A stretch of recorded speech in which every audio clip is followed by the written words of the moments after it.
सावन में शिवलिंग को 3 अंगुली से छूकर जल चढ़ा दो और एक बेलपत्र चबा लो, जो मांगोगे तुरंत मिलेगा।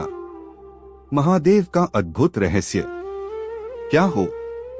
अगर मैं आपसे कहूँ कि सावन के महीने में किया गया केवल एक छोटा सा कार्य आपकी किस्मत का बंद दरवाजा खोल सकता है, क्या हो?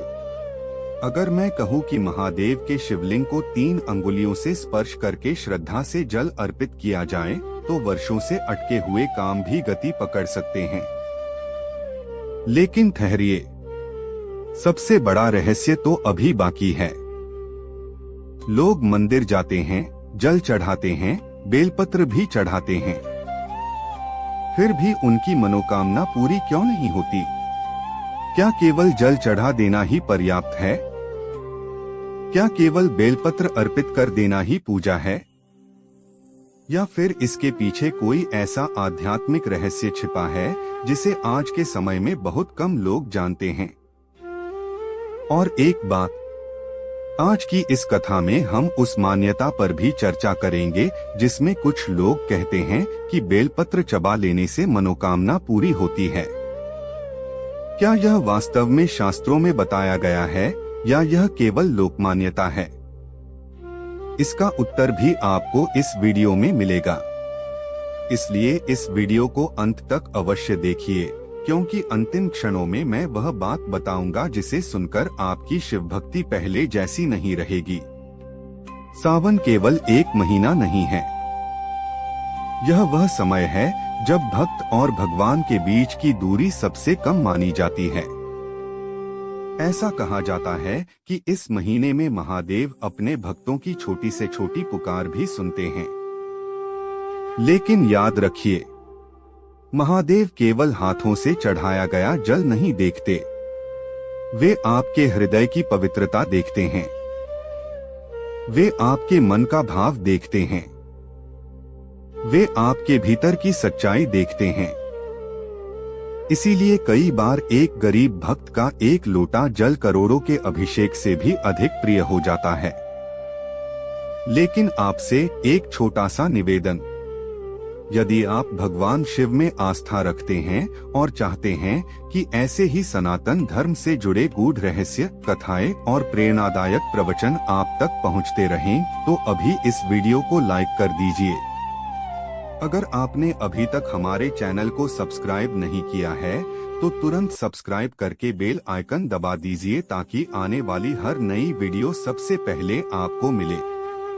और कमेंट में पूरे विश्वास के साथ लिखिए ओम नमः शिवाय। साथ ही यह वीडियो अंत तक अवश्य देखिए, क्योंकि आगे जो बातें आने वाली हैं, वे आपकी शिव भक्ति को और गहरा कर सकती हैं। अब आइए उस विषय पर आते हैं जिसने लाखों लोगों के मन में जिज्ञासा पैदा कर रखी है। कुछ लोग कहते हैं कि सावन में शिवलिंग को 3 अंगुलियों से स्पर्श करके जल चढ़ाओ और एक बेलपत्र चबा लो, जो मांगोगे वह तुरंत मिलेगा। यहाँ एक बात स्पष्ट समझना बहुत आवश्यक है। शिवलिंग का श्रद्धा पूर्वक स्पर्श और जलाभिषेक करना अनेक परंपराओं में पूजनीय माना जाता है, लेकिन 3 अंगुलियों से स्पर्श करने से तुरंत हर इच्छा पूरी हो जाएगी या बेलपत्र चबा लेने से निश्चित रूप से मनोकामना पूरी होगी, ऐसा दावा किसी प्रमुख शास्त्र में स्पष्ट रूप से नहीं मिलता। इसलिए ऐसी बातों को अंधविश्वास की तरह नहीं, बल्कि लोक परंपरा या स्थानीय मान्यता के रूप में समझना चाहिए। महादेव कृपा भाव, श्रद्धा, सत्य, संयम और भक्ति से प्रसन्न होते हैं। अब प्रश्न आता है कि 3 अंगुलियों का महत्व क्यों बताया जाता है? कई संत और परंपराएं इसे शरीर, मन और आत्मा या सत, रज और तम अथवा ब्रह्मा, विष्णु और महेश के प्रतीक के रूप में समझाती हैं। यह एक प्रतीकात्मक आध्यात्मिक व्याख्या है जिसे श्रद्धा के साथ देखा जाता है। जब भक्त अत्यंत विनम्रता से शिवलिंग का स्पर्श करता है, तो वह मानो यह संकल्प करता है कि उसका तन, मन और कर्म तीनों भगवान शिव को समर्पित हैं। इसी भाव के साथ यदि जल अर्पित किया जाए, तो पूजा का महत्व और बढ़ जाता है। अब बात करते हैं बेलपत्र की।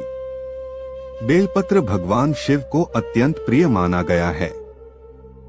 3 पत्तियों वाला बेलपत्र त्रिगुण, त्रिनेत्र या त्रिशूल का भी स्मरण कराता है।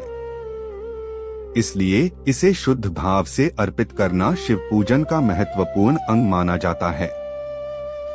जहां तक बेलपत्र चबाने की बात है, यह कोई सार्वभौमिक धार्मिक नियम नहीं है।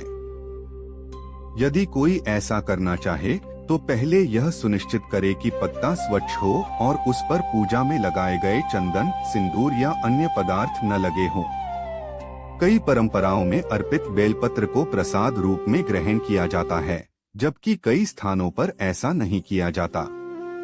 इसलिए अपने स्थानीय मंदिर की परंपरा और आचार्य के मार्गदर्शन का सम्मान करना चाहिए।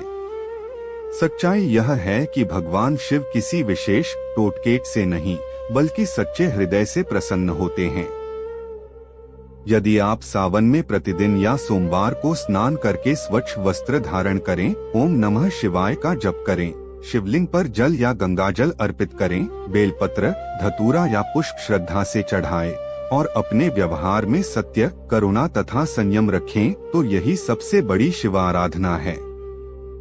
याद रखिए, महादेव से कुछ मांगना गलत नहीं है, लेकिन उनसे केवल धन या सफलता ही न मांगे।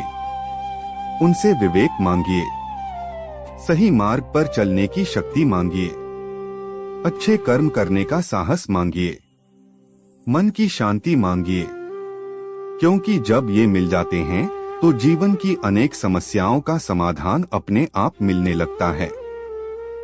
महादेव का संदेश सरल है, अहंकार छोड़ो, सत्य अपनाओ, दूसरों का भला करो, अपने माता पिता का सम्मान करो, जरूरतमंद की सहायता करो और हर परिस्थिति में ईश्वर पर विश्वास रखो। ऐसी भक्ति कभी व्यर्थ नहीं जाती। अंत में मैं केवल इतना कहूंगा, यदि इस सावन आप पूरी श्रद्धा से भगवान शिव की पूजा करेंगे, शुद्ध भाव से जलाभिषेक करेंगे, बेलपत्र अर्पित करेंगे, मंत्र जप करेंगे और अपने जीवन में अच्छे कर्मों का संकल्प लेंगे, तो निश्चित ही महादेव की कृपा का अनुभव करेंगे।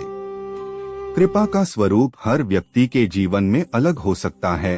किसी को मानसिक शांति, किसी को साहस, किसी को सही अवसर और किसी को कठिनाइयों से निकलने की शक्ति मिलती है। आइए पूरे विश्वास के साथ एक बार बोलिए, हर हर महादेव, और कमेंट में अवश्य लिखिए, ओम नमः शिवाय। महादेव आप सभी पर अपनी असीम कृपा बनाए रखें। धन्यवाद।